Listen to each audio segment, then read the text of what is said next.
Oke, assalamualaikum warahmatullahi wabarakatuh. Kembali lagi bersama kami di zona astral.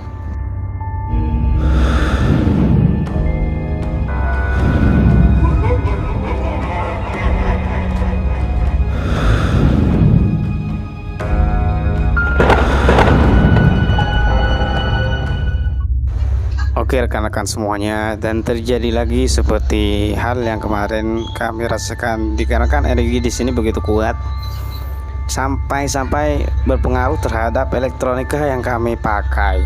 Ini misalnya ada gambar blur, video yang hilang begitu saja, bahkan suara pun tak terdeteksi di sini. Bahkan kita pun sudah menggunakan dan mengecek semua peralatan yang telah kami bawa sebelum kita melakukan eksplorasi atau penelusuran di suatu tempat itu. Akan tapi masih saja terjadi sesuatu yang janggal dan tak bisa kita pikirkan atau di luar nalar.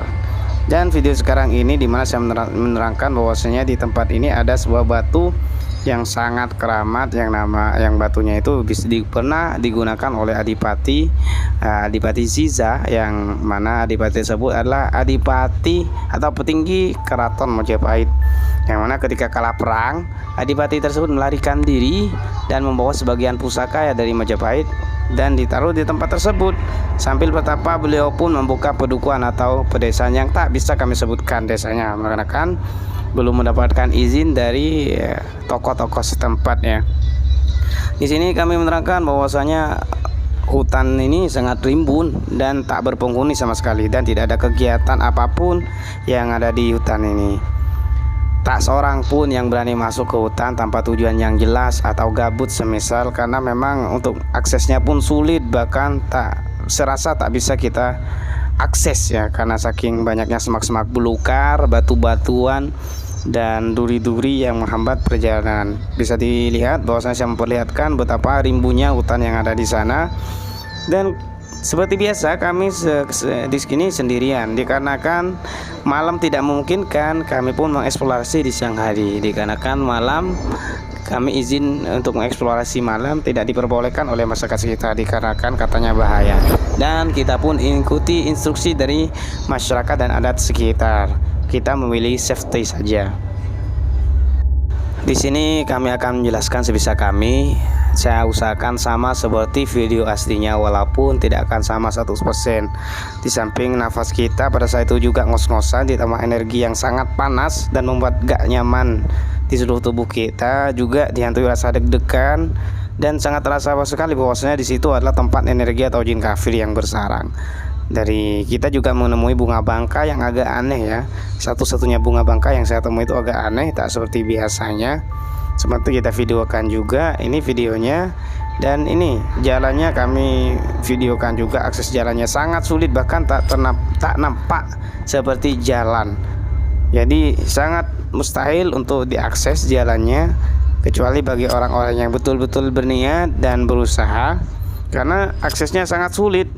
Entah itu takut ada ular atau binatang-binatang buas yang lain. Tapi kami usahakan untuk sampai ke tempatnya. Setelah melalui beberapa proses di perjalanan dengan jalan yang tak memadai dan tak bersahabat dengan kita, akhirnya saya pun sampai di mana saya tuh bingung di mana batunya. Ternyata batunya sudah ditempati semak-semak belukar. Jadi menambah nuansa yang eksotis ekstrim, sangat mistis lah, dimana terlihat gundukan batu yang mana di hutan ini kan hutannya bukan gunung ya. Di hutan yang rimbun tidak ada batu kecuali gundukan batu itu, dan batunya betul-betul sangat menakjubkan, betul-betul menyerupai seperti pahatan kursi yang mana lengkap dengan tempat lampu minyaknya. Mungkin betul apa yang dikatakan masyarakat bahwasanya batu ini adalah dibuat persinggahan atau dibuat batu pertapaan. Dan di saat itu kami menemui sosok yang lumayan besar yang awalnya menghadang kami, tapi dengan izin Allah masih bisa kami ajak negosiasi, dikarenakan tujuan kami tidak untuk menantang ataupun merusak lingkungan yang ada di sekitar, tapi lebih mengarah ke eksplor atau mengenalkan kepada teman-teman semuanya bahwasanya ada situs-situs dari Keraton Majapahit yang belum kita ketahui, yang perlu kita eksplor untuk menambah kekayaan cerita, kepercayaan atau peninggalan-peninggalan yang ada di Nusantara ini. Perlu kita lihat bahwasanya itu batunya ya teman-teman semuanya, yang menyerupai kursi, yang mana dulu masa-masa dulu di tiap-tiap hari tertentu batu ini mengeluarkan bunyi seperti bunyi gamelan. Bahkan tak jarang masyarakat sekitar melihat sosok penampilan ular yang besar, tapi bukan naga seperti anaconda. Dan tak jarang pula masyarakat menjumpai kejanggalan-kejanggalan seperti ada bunyi gamelan tiap malam-malam tertentu. Bahkan di dalam lubang tersebut dulunya oleh masyarakat sekitar masih diberikan sebagian sesajen, misalnya kambing hitam pada bulan-bulan tertentu dan tahun-tahun tertentu, dengan kepercayaan bagi adat masyarakat sekitar supaya penunggu yang ada di batu tersebut tidak mengganggu kenyamanan dan ketentraman di wilayah sekitar. Jadi juga terlihat bahwasanya di sana itu batu-batunya berlapis seperti tersusun rapi, dan ini saya kira bukan hanya sekedar kebetulan, tapi memang tersusun dan dibuat oleh tangan-tangan manusia. Entah tujuannya membuat gundukan batu ini seperti apa, kita tak paham.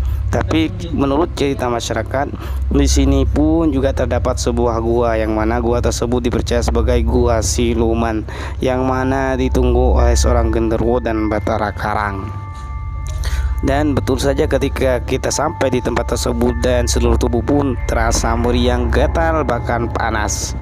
Entah itu dikarenakan semak-semak belukar, tapi banyak usut masyarakat sekitar yang tak sengaja menjumpai batu tersebut untuk keperluan dan memang hanya untuk waktu-waktu tertentu.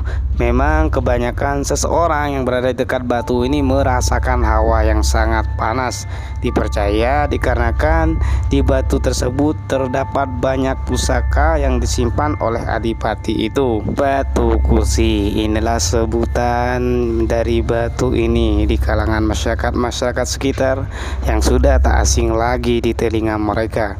Batu yang sakral, yang dikeramatkan, dan terkadang penunggunya pun sering bermain-main di kalangan masyarakat sekitar, menampakkan wujud hanya untuk tujuan-tujuan tertentu, semisal meminta sesajen, bahkan meminta kambing hitam kepada masyarakat sekitar. Kita perhatikan batunya sekali lagi mungkin nampak seperti biasa ketika di kamera, tapi perlu ketahui bahwasanya ketika berada di dekat batu itu maka nuansanya terasa sangat berbeda, tak lazim seperti biasanya. Hawa panas pun membara di dekat kita, terasa seakan-akan mereka menantang dan ingin menunjukkan keberadaan mereka sebenarnya.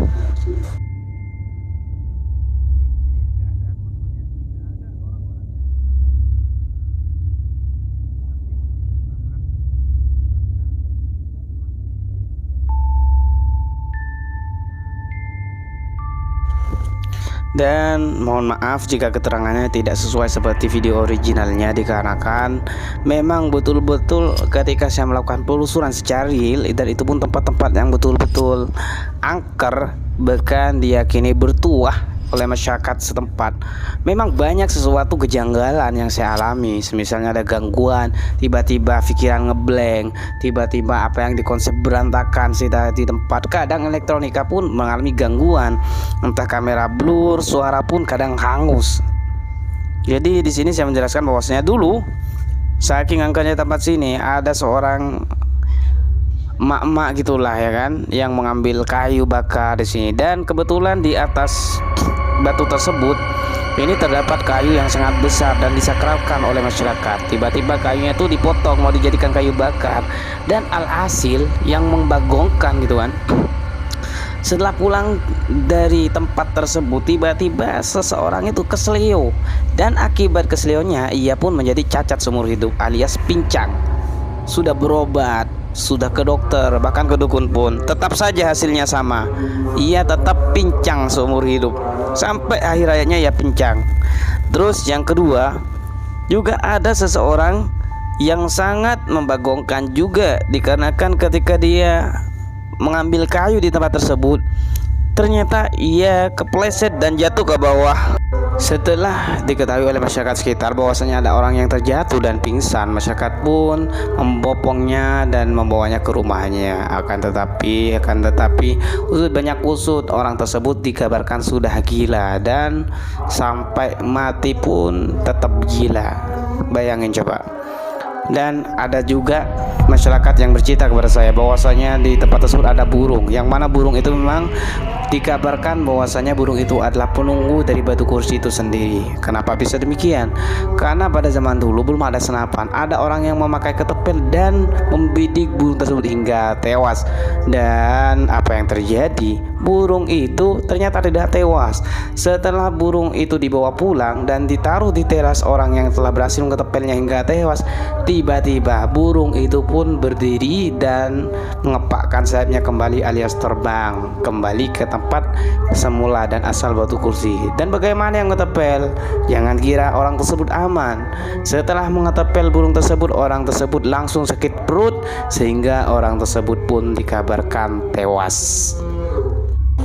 Oh iya teman-teman semuanya, di tempat ini pula sudah saya terangkan di awal bahwasanya di sini juga ada gua siluman yang entah lubangnya atau di mana. Namun secara gaib teman-teman pasti akan melihat bahwasanya di gua tersebut terdapat ular besar yang melingkar seperti sedang bertapa, dan juga terlihat bahwasanya ada macan separuh manusia, yang mana kepalanya macan, tubuhnya manusia, atau bisa kita sebut dengan singo barong, yang mana singo barong itu dipercaya bertugas di situ untuk menjaga pusaka peninggalan Keraton Majapahit yang ditugaskan oleh adipati yang pernah bersemedi di batu kursi ini. Jadi teman-teman jangan heran bahwasanya di malam-malam tertentu terdengar bunyi gamelan. Entah ada ular yang melintas di pedukuhan warga yang sudah diyakini bahwa ular tersebut adalah ular jadi-jadian alias penjaga batu kursi. Jadi terkadang tak jarang terdengar teriakan seorang perempuan, ada seorang yang minta tolong, ada seorang yang menempuh gamelan. Bahkan tak jarang pula terlihat batu tersebut tiba-tiba bersimbuh darah yang berlumuran. Jadi satu kisah lagi bahwasanya di batu itu kan ada tempat lampu minyak atau gantungan lampu minyak atau besi gantungan untuk menempatkan batu minyak untuk orang yang bertapa, untuk orang yang bersemedi di batu itu. Maka ada tempat gantungan minyak yang sudah dipercaya gantungan tersebut sudah ada saat adipati itu memulai persemediannya pertama kali di batu kursi. Dan rekan-rekan bisa dipastikan ya, pasti gantungan tersebut juga dikeramatkan oleh masyarakat sekitar. Pada saat itu juga ada seorang anak membawa ketepel pula, karena di zaman itu belum ada senapan, dan iseng-iseng nih bocah ini mengetepel atau membidik gantungan tersebut. Dan anehnya bukan bunyi gantungan atau bunyi yang layaknya dihasilkan dari suara ketepel yang terjadi, akan tetapi ketika peluru atau batu ketepel tersebut mengenai pas di gantungan minyak itu, tiba-tiba dari dalam terdengar suara pukulan gong. Bukan suara biasa, tetapi suara yang menyerupai pukulan gong sebanyak 3 kali. Dan alhasil yang mengetepel itu pun tewas dan tubuhnya membiru. Dikarenakan banyaknya gangguan, mohon maaf jika videonya tidak semaksimal seperti yang rekan-rekan inginkan. Perlu disampaikan bahwasanya tempat ini betul-betul dikeramatkan dan disakralkan. Tak sembarang orang yang mau berkunjung dan bersinggah di tempat ini tanpa ada tujuan yang jelas. Jadi dimanapun kita berada, saya sarankan untuk waspada dan hati-hati. Jangan lupa menyebut nama Tuhan Yang Maha Esa dan minta perlindungan kepada Tuhan Yang Maha Esa. Karena di mana tempat kita tak tahu ada siapa saja di sana yang bersifat tak kasat mata. Oke, sampai di sini saja video yang saya buat. Mudah-mudahan bermanfaat dan mohon maaf untuk ketidakmaksimalnya. Dan insiden ini pun tak saya inginkan. Jangan lupa komen, like, share, dan subscribe. Assalamualaikum warahmatullahi wabarakatuh.